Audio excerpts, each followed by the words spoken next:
আজকের এই ভিডিওতে আমি ঢাকা বোর্ড এসএসসি পরীক্ষা 2025 সালের একটি সৃজনশীল প্রশ্ন সমাধান করব। গণিতের প্রশ্ন নং 9 তোমরা দেখতে পাচ্ছ প্রশ্নটি। তো যারা চ্যানেলে নতুন আছো অবশ্যই চ্যানেলটিকে সাবস্ক্রাইব করে রেখে দিও। সো এখন দেখো যে প্রশ্নটি এখানে দেওয়া আছে। ক নম্বর প্রশ্নটা আমরা ডাইরেক্ট সমাধানে চলে যাব। এখানে দুইটি চিত্র দেওয়া আছে।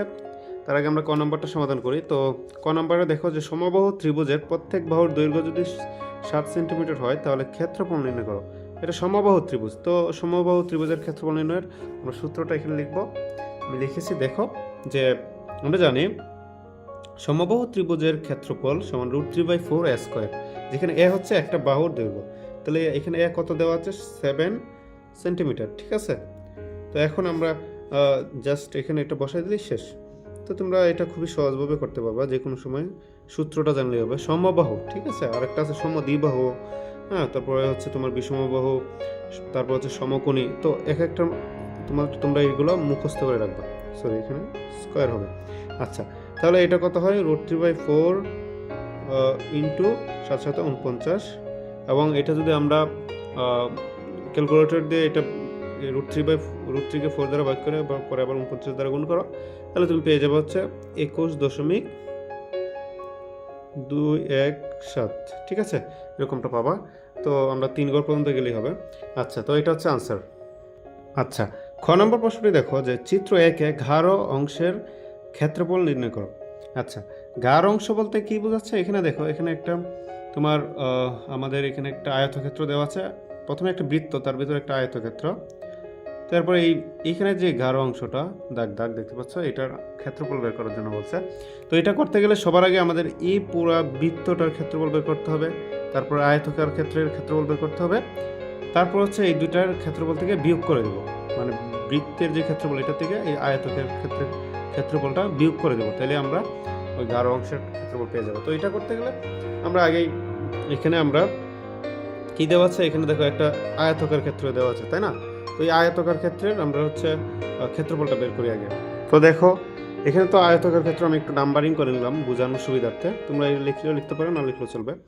তো এখানে দৈর্ঘ্য তো তোমার এই যে 8 মিটার দেওয়া আছে এবং 6 মিটার। তাহলে আমরা দৈর্ঘ্য গুণ প্রস্থ, এটা হচ্ছে আয়তকার ক্ষেত্রের ক্ষেত্রফল। তাহলে দৈর্ঘ্য হচ্ছে তোমার 8 গুণ প্রস্থ হচ্ছে 6, এগুলো মিটার। তাহলে আমরা 6 আর 48 কত পাবো? বর্গ মিটার পাবো, ঠিক আছে, বর্গ মিটার। আচ্ছা, এখন এটা এখানে লিখতে পারো, না লিখলে চলবে। যে এখানে দৈর্ঘ্য সমান 8, প্রস্থ 8, 6, এগুলো লিখতে পারো, না লিখলে চলবে। আচ্ছা, এখন হচ্ছে আমরা তো আয়তকার ক্ষেত্রের ক্ষেত্রফলটা পেয়ে গেলাম, এই যে এইটুকু জায়গা। এখন বৃত্তের ক্ষেত্রফলটা বের করার জন্য আমাদের বৃত্তের ক্ষেত্রফল জানি আমরা পাই আর স্কয়ার, ঠিক আছে। আর বলতে ব্যাসার্ধ, এখন ব্যাসার্ধ তো বের করতে হবে। তো ব্যাসার্ধ বের করার জন্য আমরা আগে এই যে দেখো একটা আয়তকার ক্ষেত্রের যে আয়তক্ষেত্রের ক্ষেত্রটা যদি আমরা একটা কর্ণ হিসাব করি, এটা বিসি আর কি। তো এটা যদি একটা কর্ণ হয়, তাহলে এই বৃত্তের কিন্তু আবার এই বৃত্তের কিন্তু এটা একটা ব্যাস হবে, ব্যাস। এটার কর্ণ আয়তাকার ক্ষেত্রে একটা কর্ণ, ঠিক আছে, এটা কিন্তু এই বৃত্তটির একটা ব্যাস। তাহলে এই কর্ণটা বের করে মানে এই বৃত্তটার ব্যাস হবে, এবং বৃত্তের ব্যাস মানে এটার অর্ধেক করলে আবার আমরা এই ব্যাসার্ধ আর এর মান পাবো। তাহলে আগে আমরা এই কর্ণটা বের করতে হবে। তাহলে একটা আয়তাকার ক্ষেত্রের কর্ণ, ঠিক আছে, আমি এখানে লিখছি আয়তাকার ক্ষেত্রের কর্ণ। ওকে, তো কর্ণ সমান √ দৈর্ঘ্য স্কয়ার, একটা সূত্র, ঠিক আছে, প্লাস প্রস্থ স্কয়ার। তাহলে এখানে দৈর্ঘ্য কত? দৈর্ঘ্য হচ্ছে তোমার √ দেখো, দৈর্ঘ্য হচ্ছে তোমার 8 স্কয়ার প্লাস 6 স্কয়ার সমান √ 8 আর 64 যোগ 36, 636। তাহলে আমরা √ 100 বা সমান হচ্ছে আমরা পাইছি কত? 10। এখন 10 হচ্ছে কি? সুতরাং কর্ণ হচ্ছে সমান বৃত্তের ব্যাস। আমি আগেই বলছি যে বৃত্তের ব্যাস, ঠিক আছে, এই বৃত্তটির ব্যাস, কারণ এটা কেন্দ্র দিয়ে যায়। এবং এইখান থেকে আমরা আরেকটা বিষয় পাবো যে ব্যাস, তাহলে সমান কত? 10 মিটার। এবং সুতরাং ব্যাসার্ধ, ঠিক আছে, ব্যাসার্ধ কত পাবো? ব্যাসার্ধ আর সমান এই যে অর্ধেক, তাই না? ব্যাসার্ধ হচ্ছে ব্যাসের অর্ধেক সমান কত? 5 মিটার। আচ্ছা, আমরা 5 মিটার পেলাম হচ্ছে তোমার ব্যাসার্ধ, বৃত্তের ব্যাসার্ধ। আচ্ছা, এখন বৃত্তের ব্যাসার্ধ তো পাইলাম, ঠিক আছে, কিন্তু এখন আমরা বৃত্তের ক্ষেত্রফল বের করতে হবে না? বলছিলাম যে বৃত্তের ক্ষেত্রফল সমান পাই আর স্কোয়ার, এটা হচ্ছে সূত্র। এবং পাই আর স্কোয়ার মান হচ্ছে 3.1416, এটা হচ্ছে পাই এর মান, এবং আর স্কোয়ার মান হচ্ছে 5 স্কোয়ার। তাহলে এটা আমরা গুণ করলে কত পাবো?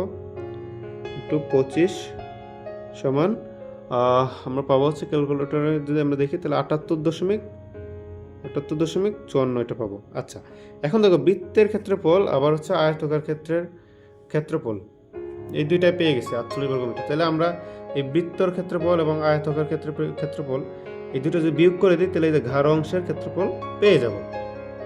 তাহলে দেখো, সুতরাং ঘাড় অংশের ক্ষেত্রফল সমান বৃত্তের ক্ষেত্রফল মাইনাস আয়তের ক্ষেত্রফল।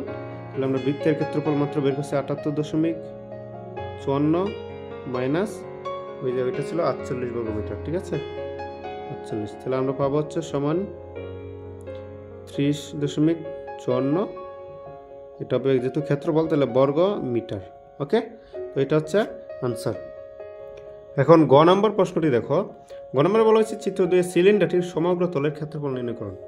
তাহলে আমরা এটা সমগ্র তলের ক্ষেত্রফল নির্ণয় করতে গেলে এখানে যে তথ্যগুলো আছে দেখো, এটা হচ্ছে উচ্চতা দেওয়া আছে 20 সেন্টিমিটার, তারপর হচ্ছে আয়তন দেওয়া আছে 2262 সেন্টিমিটার কিউব যেহেতু আছে তার মানে এটা আয়তন দেওয়া আছে। ওকে, তো এখান থেকে আমাদের ক্ষেত্রফল নির্ণয় করতে গেলে আমরা প্রথমেই দেখো যে দেওয়া আছে সিলিন্ডারটির উচ্চতা h সমান 20 সেন্টিমিটার এবং আয়তন সমান 2262 সেন্টিমিটার কিউব। আচ্ছা, তাহলে আয়তন দেওয়া আছে। এখন আমরা আয়তন নির্ণয় সূত্র লিখি। আমরা জানি সিলিন্ডারের, ঠিক আছে, আমরা জানি সিলিন্ডারের আয়তন সমান পাই আর স্কয়ার এইচ। আচ্ছা, তাহলে এখানে ব্যাসার্ধ হচ্ছে আর, ঠিক আছে, আর হচ্ছে কি ব্যাসার্ধ। ওকে, একটা সিলিন্ডারের ব্যাসার্ধ বলতে তুমি যদি মাঝখান থেকে চিন্তা করো এইটুকু দূরত্ব, এটা হচ্ছে ব্যাসার্ধ। আচ্ছা, যাই হোক, এটা বোঝার দরকার নেই। এখন আমরা এখানে ব্যাসার্ধটা বের করবো। তাহলে আয়তন সমান পাই আর স্কয়ার এইচ এবং এখানে আয়তন সমান 2262 সেন্টিমিটার কিউব। তাহলে এটা সমান এটা। তাহলে সুতরাং আমরা লিখতে পারি কি পাই আর স্কয়ার এইচ সমান 2262 সেন্টিমিটার কিউব। তো এখান থেকে আমরা আর এর মানটা বের করব। তো আর এর মানটা বের করতে গেলে তাহলে আর স্কয়ার সমান হবে 2200 সেন্টিমিটার। দেখো 2262, আর এখানে যেহেতু আর স্কয়ার রাখছি তাহলে পাই এইচ, এটা গুণ অবস্থা আছে, এদিকে এসে পাই এইচ হয়ে যাবে ভাগ, এবং এখানে স্কয়ার তুলতে গেলে রুট হয়ে যাবে এদিকে। সুতরাং আমরা আর পাবো হচ্ছে স্কয়ার তুলতে এদিকে এসে root over 2262 divided by pi h. Pi এর মান হচ্ছে তোমার 3.1416 গুণ এইচ এর মান হচ্ছে 20 সেন্টিমিটার, ঠিক আছে, উচ্চতা যেটা। আচ্ছা, দেখো এখন আমরা এটা ক্যালকুলেটর দিয়ে দেখব। ক্যালকুলেটর দিয়ে দেখলে কত আসে দেখো, ক্যালকুলেটর দিয়ে করলে আসে একবারে 6 এর মতো আসে, ঠিক আছে, 6.000 সামথিং। তাহলে আমরা শুধু 6 ধরবো। ওকে, তাহলে আর এর মান, সুতরাং আর এর মান কত, মানে ব্যাসার্ধ হচ্ছে 6। আচ্ছা, এখন আমাদের বের করতে হবে সমগ্র এই যে সমগ্র তলের ক্ষেত্রফল, এটার একটা আলাদা সূত্র আছে, জাস্ট সূত্রটা এখানে লিখে দিব, তাইলে আমাদের অঙ্ক শেষ। সো দেখো, এখানে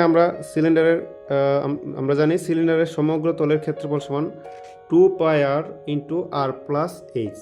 এটা হচ্ছে সমগ্র তলের ক্ষেত্রফল, এটা আমি এখানে লিখলাম। তো এখন জাস্ট আমরা এখানে এইগুলোর যে মান আমরা জানি যে 2 পাই এর মান হচ্ছে 3.1416, তারপর আর এর মান হচ্ছে একটু আগে বের করলাম প্রায় 6, এখানে প্রায় লিখবা, ঠিক আছে, প্রায়। তাহলে আমরা এখানে 6 দিতে পারি গুণ আর এর মান হচ্ছে যে 6 বের করছি, আর এইচ এর মান তো দেওয়া আছে 20 সেন্টিমিটার। তাহলে আমাদের হচ্ছে এটার যে আমরা যদি ক্যালকুলেটরে চাপ দিই তাহলে দেখবো আমরা প্রায় 980.18 আরও আছে কিছু, তো আমরা এত কিছু যাবো না এত। আচ্ছা, যেহেতু এটা কি ক্ষেত্রফল, তাহলে আগে আমাদের ছিল হচ্ছে আয়তন দেওয়া আছে 2262 সেন্টিমিটার কিউব, বাট এখন আর ক্ষেত্রফলের ক্ষেত্রে হবে বর্গ, তাহলে স্কোয়ার হবে, ঠিক আছে, এত সেন্টিমিটার স্কোয়ার। তাহলে সুতরাং ক্ষেত্রফল হচ্ছে আয়তন না, সমগ্র তলের ক্ষেত্রফল সিলিন্ডারের 980.18 বর্গ সেন্টিমিটার বা সেন্টিমিটার স্কোয়ার। এটা হচ্ছে আনসার। ওকে, তো এটা খুবই সহজ ছিল, তোমরা একটু জাস্ট এখানে দেখে নাও আমি কীভাবে করছি।